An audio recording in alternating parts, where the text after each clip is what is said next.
Howdy Goons. A lot of us have all, had experience with buying directly from Ambernick, unless you bought yours from Amazon or AliExpress or something. But Ayaneo's kind of a mystery because they have so few buyers, and Ayaneo has always been this company that portrays itself as an ultra-premium company, except for one little thing. They release way too many devices to be an ultra-premium company, and a bonus thing. It's all funded through Indiegogo, which is very much not an ultra-premium company thing to do. I don't think Chanel has ever, crowdfunded its perfume, but regardless, this is handhelds. This is different. So when they announced their first truly budget handheld, the Conquer Pocket Fit doesn't count, it's not budget, it's value, that's different. I swear, I promise. So when they announced they released their first truly budget handheld, I was of course very interested. I'm not a stranger to free YouTuber stuff like review copies of video games, but I'm not famous enough here yet to get free handhelds, so this seemed like a perfect opportunity to see what it was like being a customer. As soon as it was available, I placed my pre-order, number 132. I was even refreshing the site to make sure I was among the earliest backers. The price was only $80, but the weird thing is that they didn't take my money up front. Turns out Indiegogo had a recent change in management, and they changed it so that money isn't taken until the end of the campaign. So I had cheddar sitting in my bank account where the auto-billing demons were waiting for their cut, but nothing actually happened to it, so it's fine.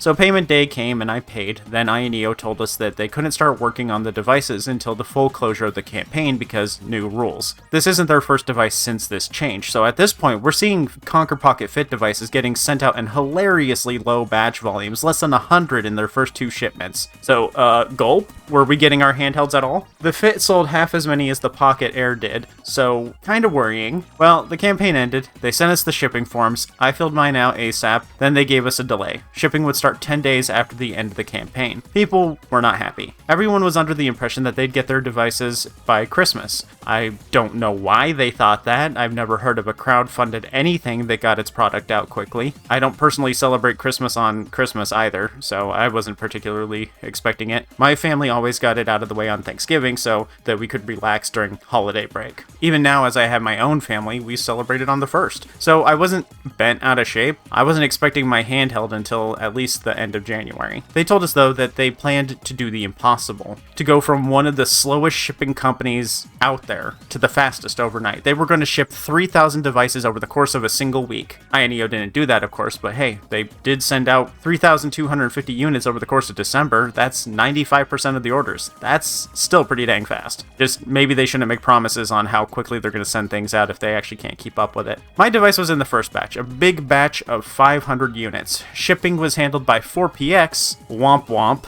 which meant a minimum of 2 weeks wait time. The first week it spent sitting in Nanchang, China before it got moving. The shipping was also $20. Then it arrived a week later.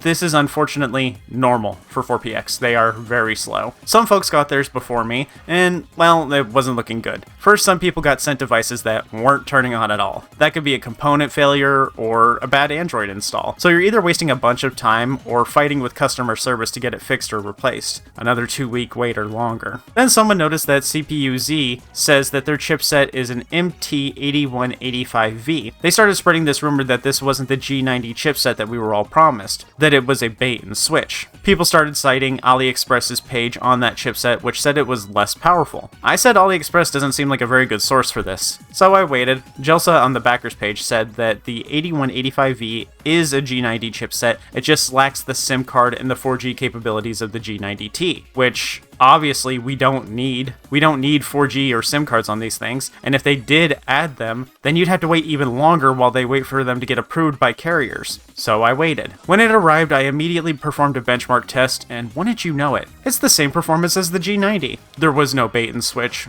Some dude was talking out of his cheeks and people believed him. Glad I was skeptical at least. You make a stupid comment on the internet, and you can disappear if you're a random. You do that on YouTube, and you just punched in the career end cheat code. I understand why others would get upset at the idea of this news. Ayaneo did do 2 delays, and people who pre-ordered late already had a long wait ahead of them. People were mad and were looking to justify their anger, so they created a problem that doesn't exist. Maybe we should be throwing a bigger fit about the people who got actually non-functioning devices. Maybe we should be a little more in their corner instead of making up things to be mad about, but that's just me. Anyway, mine arrived, functioned perfectly. I streamed myself setting up and games testing. Had a good time, other than RetroArch. I hate setting up RetroArch. It should always be pre-set up. The device itself has the craziest build quality though, and great performance for its price. I think it was worth the wait. I think a lot of us have been spoiled by the instant age. 2 days shipping from Walmart and Amazon, and just the overall pampering we get on the daily nowadays. TikTok and Shorts ruined our attention spans, and we can't handle being bored for 2 weeks. Yet it sucks it took forever to arrive. But this is just normal for crowdfunded anything. You just have to have some patience. You waited longer for something else, I'm sure. Most of you had kids. You waited 9 months for that thing to pop out, and it doesn't play Game Boy. I'm basically saying your kid sucks because they don't play Game Boy games on them.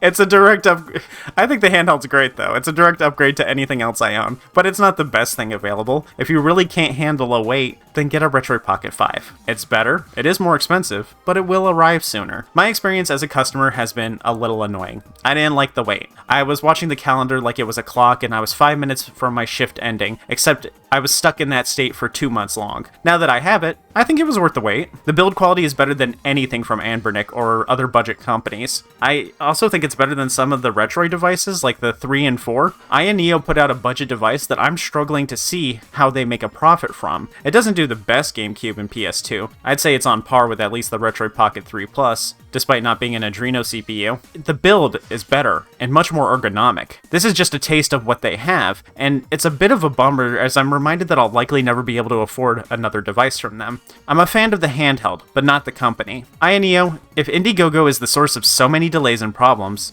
then stop using them. You can do pre-orders on your site. You should be able to crowdfund on your site too. Do you really even need to crowdfund at this point? Have you ever had a failed crowdfunding campaign? I wonder if at this point you just use Indiegogo as a convenient scapegoat for any delays or hitches. Also, don't ever offer the super early bird deal for pre-orders on your site after the early bird price has ended on the campaign. There are people who backed the IGG campaign after the early bird pricing ended, then you offered the early bird price to pre-orders? That's just disrespectful. That's a big old slap to the face, and that's just shitty business. Would I ever be an Ayaneo customer again? I'm really on the fence. The device is excellent, but the risk of a failed device, getting devices sent back to China, the early bird price fiasco, and very infrequent updates and lots of just silence from them make me want to say no. They'd have to make a pretty compelling product for me to do it again. I probably shouldn't be giving you ideas, but I'd like a Pocket Ace or Pocket Micro that isn't overpowered. We don't need a $200 GB micro-shaped device that can run Genshin. Give us that Ayaneo build quality and aesthetic that you put into the PAM, but with a much weaker chipset that makes sense for Game Boy Advance. Like, if you can do the same thing for actually $80, and that's the main actual price, maybe $60 for the pre-orders or whatever, if you can do that, that would be perfect. Both the Micro and the Ace made me think, oh, I really want that, but that's way too expensive for me to just play Game Boy on. Make your systems make sense. If it's designed to play Game Boy Advance, and it looks like a Game Boy Advance, don't make it able to run